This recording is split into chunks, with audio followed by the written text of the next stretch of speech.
धीरे से रंगवा डालो ये देवरू भीतरी लागेला पाला हो। धीरे से रंगवा डालो ये देवरू भीतरी लागेला पाला हो। धीरे से रंगवा डालो ये देवरू।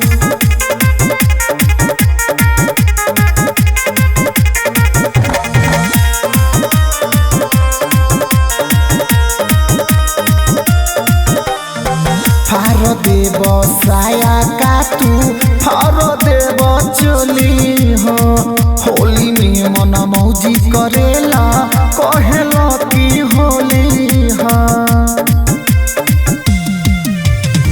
भीरी तहरा आई बनाही सुन ल तू आज हो। कहे बन तारे बाबू बड़का रंगबाज हो। तहरा संगे न खेलब करे लगवा हाला हो। धीरे से रंगवा डालो ये देवरू अरे धीरे से रंगवा डालो ये देवरू भीतरी लागेला पाला हो। धीरे से रंगवा डालो ये देवरू भीतरी लागेला पाला हो। धीरे से रंगवा डालो ये देवरू।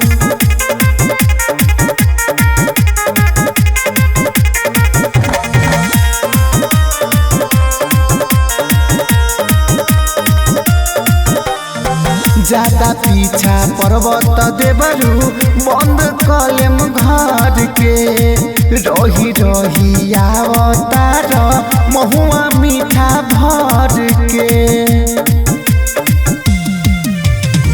मीट पुआय सही बाते चूल्हे पर रखल।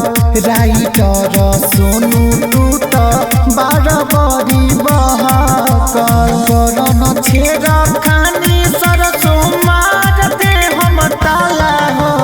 धीरे से रंगवा डालो ये मितलेश अरे धीरे से रंगवा डालो ये देवरू भीतरी लागेला पाला हो। धीरे से रंगवा डालो ये देवरू भीतरी